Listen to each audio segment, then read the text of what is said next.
नमस्कार, मैं दिवान चंद्र Gautam fast news India से। मैं इस मौजूद हूँ घोसी लोकसभा के क्षेत्र में, और मैं इस मौजूद हूँ मऊ जनपद के गाजीपुर तिराहा पर। और एक हमारे साथ में मिल गए हैं सुभाषपा के भूतपूर्व एमएलए। मैं इस बात करूँगा कि क्या मुद्दाएं रहेंगी और क्यों आना पड़ा देवरिया से मऊ। आइए मैं इसमें बात करता हूँ। सर का परिचय। बहुत बहुत धन्यवाद आपको, आपके चैनल को। आपने मेरा परिचय पूछा। मेरा नाम रामानंद बौद्ध है। मैं रामकोला विधानसभा क्षेत्र, सुरक्षित विधानसभा क्षेत्र कुशीनगर से मैं विधायक रहा 2017 में, और इस समय मैं प्रदेश महासचिव हूँ। सुहलदेव भारतीय समाज पार्टी का मंडल कोऑर्डिनेटर भी हूँ, दो पार्लियामेंट का प्रभारी भी हूँ। और इस समय जो आपने कहा है कि आप इस समय यहाँ हैं, तो यहाँ हम अपने समाज में आज से नहीं लगभग 2 महीने से अपने समाज के लोगों के बीच में हूँ। और समाज का क्या विचारधारा है, समाज का क्या मिशन रहा है, आज मिशन कहाँ जा रहा है, विचारधारा हमारे पुरखे पुरानियों का कहाँ जा रहा है, इस संबंध में हम लोग चर्चा कर रहे हैं। और चर्चा करने के बाद विचारधारा से विचारधारा को जोड़ने का काम भी हम लोग कर रहे हैं। इसलिए मैं मऊ में हूँ। सुभाषपा का चुनाव चिन्ह छड़ी है जी। और आप लोग एनडीए में, आप लोग गठबंधन में। तो जनता का सवाल ये है कि भाई छड़ी पर हम वोट क्यों दें। मैं तो ये कहूँगा कि छड़ी पे सभी लोग वोट इसलिए दें कि छड़ी के जो नेता हैं आदरणीय डॉक्टर अरविंद राजभर, जो यहाँ प्रत्याशी हैं एनडीए के, और उसके राष्ट्रीय अध्यक्ष माननीय ओम प्रकाश राजभर हैं। माननीय ओम प्रकाश राजभर जिन समस्याओं, जिन मुद्दों को लेकर के आज समाज में 20 वर्षों से खड़े हैं और संघर्ष कर रहे हैं, शायद वह मुद्दा आज के परिवेश में हमारे पूरे उत्तर प्रदेश में किसी के पास नहीं है।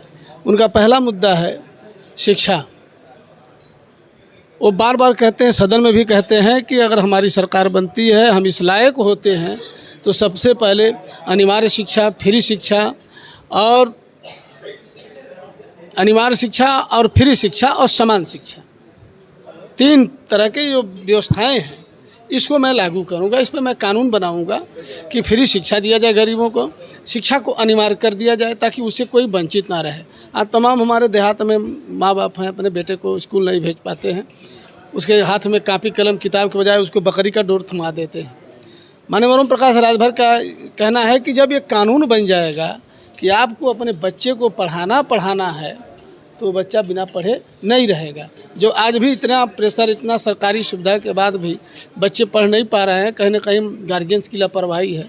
तो उसलिए वो माननीय ओम प्रकाश राजभर का कहना है कि हम अगर शासन सत्ता में आते हैं तो हम फ्री शिक्षा, अनिवार्य शिक्षा और एक समान शिक्षा, जहाँ विधायक का बेटा, मिनिस्टर का बेटा, डीएम का बेटा, एसपी का बेटा जहाँ पढ़ रहा है, वहीं एक भंगी का बेटा, वहीं बकरी चराने वाले का बेटा, एक भैंस चराने वाले का बेटा, यानी सबका बेटा वहीं पढ़े, तब ना शिक्षा एक समान होगा। आज तो शिक्षा में असमानता है। हम गरीब हैं तो हमारा बेटा प्राइमरी में पढ़ रहा है, वो अमीर है तो उनका बेटा कॉन्वेंट में पढ़ रहा है, लिटिल फ्लावर में पढ़ रहा है, विदेश में पढ़ रहा है। तो दोनों के पढ़ने में अंतर हो जाएगा। कंपटीशन एक तरह के आएंगे, चाहे आईएएस का हो, चाहे आईपीएस का हो, चाहे पीसीएस का हो, पीसीएसजे का हो, चाहे डॉक्टर्स का हो, चाहे मास्टर का हो, कंपटीशन एक तरह आएंगे। उनका बेटा लंदन से पढ़ करके आएगा, अच्छे विद्यालय में पढ़ करके आएगा, मेरा बेटा प्राइमरी में पढ़ के जाएगा। तो जब कंपटीशन में बैठेगा तो वही बेटा क्वालिफाई करा जो अच्छा शिक्षा हासिल किया है, उसमें हमारा बेटा छट जाएगा। इसलिए माननीय ओम प्रकाश राजभर कहते हैं कि नहीं, शिक्षा एक समान कर दो। अगर तुम्हारा बेटा जो है कॉन्वेंट में पढ़ेगा तो मेरा बेटा भी कॉन्वेंट में पढ़ेगा। तुम्हारा बेटा अगर कॉमन कंप्यूटर पढ़ेगा तो मेरा बेटा भी कॉमन कंप्यूटर पढ़ेगा। ये लड़ाई माननीय ओम प्रकाश राजभर आज के डेट में इस धरती पर कर रहे हैं, जो आजकल प्रदेश और देश का कोई नेता नहीं कर रहा है। ये थारुनिक मुद्दा है, यहीं से हमारे जीवन की शुरुआत होती है। हमारे जी। आप देवरिया से आपको क्यों यहाँ पर आना पड़ा, क्या बात है? आपको मैंने पहले ही बता दिया कि मैं अपने भाइयों में मैं मिल रहा हूँ, जुल रहा हूँ।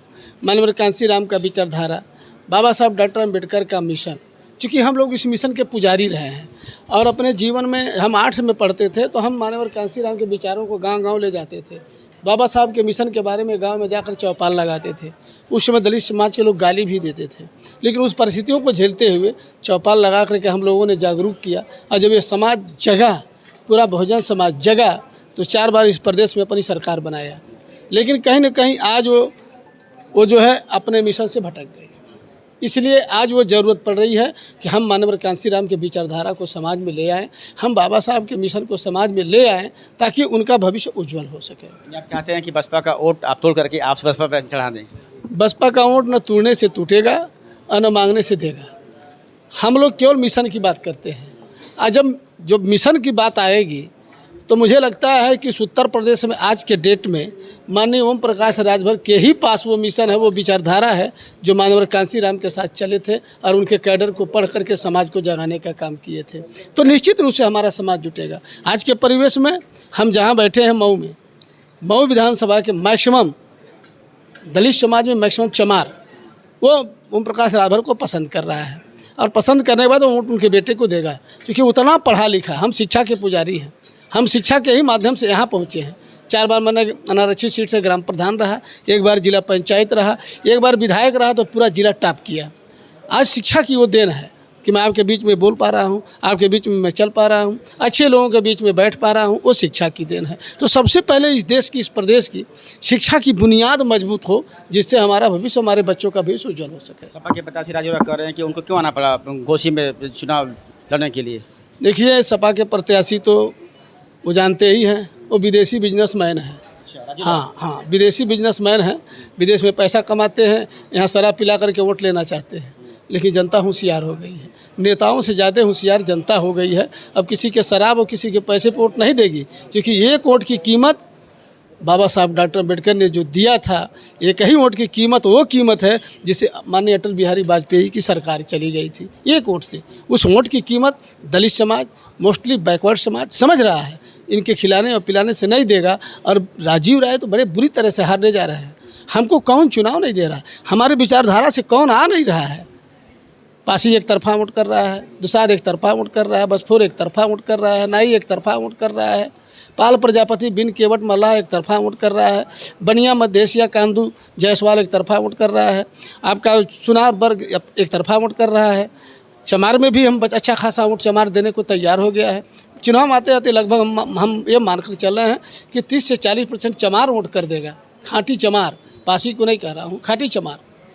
सवाल जनता का है कि ओपी राजभर 5 साल कहीं भी रहेंगे, चुनाव आते आते पार्टी को छोड़कर के उस पार्टी में चले जाते हैं। बाबा साहब डॉक्टर अम्बेडकर ने मुक्तिदाता में लिखा है, जहाँ मेरा स्वार्थ सिद्ध होगा, जहाँ से मैं खड़ा होकर अपने समाज का, अपने लोगों का भला कर सकूँगा, तो वहाँ मुझे जाने में कोई देर नहीं है, ना कोई गुरेज है। वहाँ जाना भी चाहिए।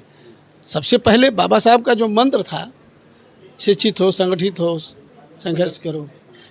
बाबा साहब दूसरे शब्दों में भी क्या, लोग भी कहते हैं कि राजनीति ही के ऐसी चाबी है जिससे देश के विकास के सारे ताले खोले जा सकते हैं।